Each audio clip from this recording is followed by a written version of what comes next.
आप अगर बहुत गौर से जीवन को देखें तो हम जब क्लास 10th में थे तो हमारी माता जी हमसे कहती थी कि बेटा 10th की पढ़ाई अगर कायदे से कर लोगे ना, बस 3 ही साल जीवन में पढ़ना है, 10th 11 12, और 3 साल अगर पढ़ लिए फिर जीवन में पढ़ना ही नहीं। अब आपने पढ़ लिया, 97.8% आपके मार्क्स आ गए। अब पता चला कि भैया अगर IIT निकल जाए, अरे फिर तो जीवन, आपने फिर से दम लगा दिया, IIT भी निकल गया। अब जब आप IIT से निकल आए तो फिर एक और बवाल हो गया, आपके मोहल्ले का एक लड़का IAS हो गया, पूरा खानदान को दहेज में BMW मिल गई। अब आपके पिताजी फिर आपकी तरफ पलटे कि तुम तो वैसे भी इस परिवार के चंगेज खान हो, तुम्हें किस बात का डर। तुमने कहा हाँ चंगेज खान तो मैं हूँ। हाँ बोला, जब ये मामूली साहब सिंह साहब का लड़का अगर IAS बन सका तुम्हारे लिए क्या है। तुमने कहा बिल्कुल हमारे लिए क्या है। तुमने झोरा डंडा उठाया और बाबूजी का पैर छुआ कि बाबूजी चल रहे हैं, अब दिल्ली फतेह करके जाए, क्यों फिर IAS बन गए। आप देखो जिंदगी में कहीं भी संघर्ष खत्म नहीं हो रहा। माफ तो किसी को करना ही नहीं है, बिल्कुल नहीं। एग्जाम्पल सेट कर रहा है जीवन में कि अगले 10-15 हजार साल तक उस व्यक्ति की आत्मा का है कि भैया किसी और गैलेक्सी में भेज दो, ये मिल्की वे में नहीं जाना है। आज के युवाओं को देखता हूँ, सर हम गरीब हैं, आंख है हाँ 40 लाख की आंख ही है, लाओ एक दे दो दिलवा दे 40 लाख रुपए। किडनी है हाँ, ये एक अजीब तरह का रायता इस कंट्री में फैला हुआ है। सर हम गरीब है, सर हमारे पास पैसा नहीं। अरे भैया तुम कुछ हुनर सीखो, आप स्किल सीखिए, स्किल। आज 1 अरब 50 करोड़ का देश, हर घर में। मैं अभी रिसेंटली 3-4 महीने पहले एक लड़का मेरे घर आया जी, एंटर करते उसने कहा गुरुजी। अरे मैंने और क्या हाल है। सर मैं सर्विस चार्ज नहीं लूंगा आपका वाटर प्यूरिफायर ठीक करने का, आप मुझे आधे घंटे टाइम दे दो। मैंने कहा अच्छा क्यों। कहा सर मैं IAS की तैयारी करता हूँ और मैं एक मेंस लिख चुका हूँ, इस बार उसका नहीं हुआ, इंटरव्यू दिया था उसने। मैंने कहा यार तुमको जब भी जरूरत पड़े कोई चीज पूछने की चले, क्या तुम्हारे जज्बे को सलाह। कहा सर आपका एक वीडियो देखा था, उसमें आपने कहा था माँ बाप से पैसा मांग लिया, तो मैंने वाटर प्यूरिफायर बनाना सीख लिया। तो इतना बड़ा कंट्री है, इतनी सर्विसेज रिक्वायर्ड। यार ध्यान करो, अपने मन को देखो, ये सारा खुराफात इतना परेशान, अगर तुम ध्यान नहीं करोगे ना तो ये तुमको इतना परेशान करेगा, इतना। जिसने जीवन में ये देख लिया कि दुश्मन अंदर है, उसके बाहर के सारे दुख खत्म हो गए। तुम देखो, तुम सोचते हो कि कल सुबह 4 बजे उठेंगे और शाम को ये बड़ा ताव में रहता है बहुत कि बस कल से फाड़ डालना है सब एकदम, और बस बहुत हो गया, पापा का पैसा बहुत बेकार हो रहा है, पापा को कुछ करके दिखाना है अब, और मामा जो मम्मी का मजाक उड़ाता है उनको भी देखना है। और रात में बड़ा ताव में रहेगा और सपना बनाएगा, ये करेगा, और 4 बजे का अलार्म लगेगा, और जैसे ही 4 बजेगा ये पता क्या कहेगा, 5 मिनट और। ये 2 घंटा नहीं कहेगा, इसकी तुम स्मार्टनेस देखो, ये नहीं कहेगा 2 घंटा और, कहेगा 5 मिनट। और तुमको लगेगा यार 5 मिनट कोई ज्यादा तो होता नहीं। अब तुमने आंख बंद कर ली, नींद खुली 9 बजे, और जब 9 बजे सुबह नींद खुली तब ज्यादा मतलब ये जलील करता है कि उठ ही नहीं पा रहे हो, कुछ कर ही नहीं पाओगे जिंदगी में। इस देश में कोई किसी से परेशान नहीं है, सब खुद से परेशान है।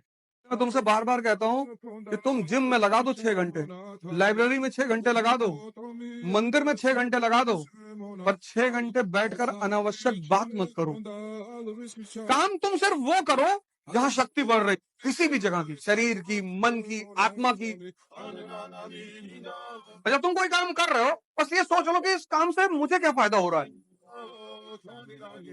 तैयारी को लोग इतना कंफ्यूज करते हैं, इतना। ये 3 अलग अलग टर्म है, पढ़ना, सीखना और प्रिपेयर करना। ये तीनों अलग टर्म है। 15-16 साल पढ़े तुम तैयारी करने आए उससे पहले, लेकिन ये पढ़ाई ना तो तुम्हारे अंदर अंतर्दृष्टि ला पाई और ना ही क्यूरियोसिटी ला पाई। फिर जो पढ़ते हो उसे सीखे क्या। पढ़ाई का सबसे इंपॉर्टेंट आउटकम है कि आप सीखे क्या, और अगर आप सीखे तो समझाइए, एक्सप्रेस करिए उसको कि आप सीखे। इसलिए मैं बार बार कहता हूँ कि पढ़ने से सिलेक्शन नहीं होता। इससे बहुत लोग नाराज भी होते हैं, अरे यार ऐसा कह दिया पढ़ने से सिलेक्शन नहीं होता। अरे भैया तुम पढ़ के सिर्फ यहाँ आके एग्जाम दोगे ना, सिर्फ पढ़ के कॉम्पिटिशन दोगे, तुम्हारा कभी सिलेक्शन नहीं होगा। 10-10 साल से लोग एग्जाम लिख रहे हैं, 10-10 साल से, क्योंकि ये है पूरा इक्वेशन। पढ़े, सीखे, और अब उस सीखने को एक्सप्रेस करना है। यहाँ से क्वेश्चन बनेंगे, यहाँ से नहीं बनेंगे। अब जीडीपी पढ़ लिए कि भाई जीडीपी क्या होता है, बहुत अच्छी बात है, नेशनल इनकम का सबसे इंपॉर्टेंट पार्ट है जीडीपी। लेकिन यहाँ पे जीडीपी पढ़ने के बाद तुम्हें क्लियर होना चाहिए कि यूएस, चाइना, जापान और इंडिया, इसमें ये इकोनॉमिक पावर क्यों है, इसकी जीडीपी में सबसे ज्यादा इनकम कहां से आ रही है, और हमें कैसे उस तक पहुंचना है। ये सीखे, ये पढ़े, जीडीपी पढ़ लिए, कॉन्सेप्ट तैयार कर लिए, पूरा समझ में आ गया, लेकिन अब सीखे, ये सेकंड पार्ट शुरू होता है। और फिर यहाँ से क्वेश्चन यहाँ बना, यहाँ से नहीं बना। और ये चीज 95% लड़कों की मिसिंग है, 95% लड़कों की मिसिंग है।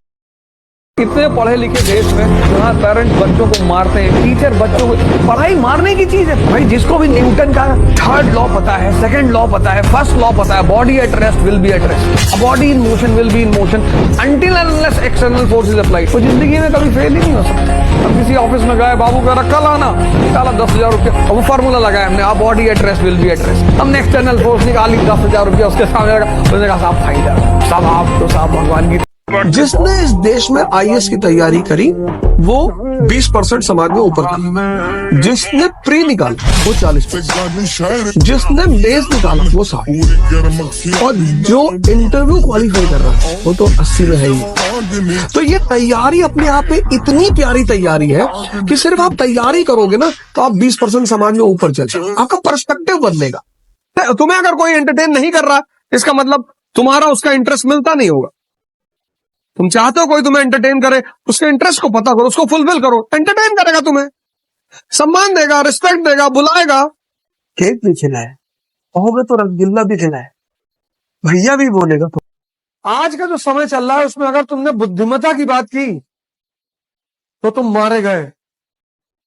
जितनी तुम जाहिलियत की बात करोगे बाहर, उतना लोग तुम्हारे पीठ थपथपाएंगे और कहेंगे बहुत ज्ञानी ज्ञानी आदमी है यार ये। जो कहना है वो करना नहीं, और जो करना है सिंपल। किसी से मत बताना कि मैं आईएएस की तैयारी कर, बताना ही मत। कोचिंग कहाँ जाते हो? वो एक लड़की आती है इसलिए जाते। दुनिया में लड़ो जरूर, युद्ध करो युद्ध, लेकिन जब भी लड़ो अपने से बहुत बड़े आदमी से लड़ो। कुछ लोग सबसे लड़ते रहते हैं, रिक्शे वाले से लड़ गए, ऑटो वाले से लड़ गए, टेम्पो वाले से लड़, जानते नहीं हो कौन हो भैया? पृथ्वीराज चौहान के खानदान के हो। ये मन का हथियार है।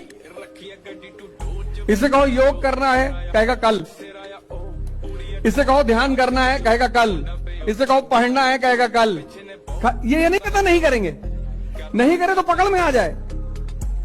तुम इसकी देखो शातिर बना। इससे कहो पार्टी करना है आज, शादी अभी, कुछ चीजों के लिए तुरंत तैयार है, तुरंत, बस अभी करा दो भैया।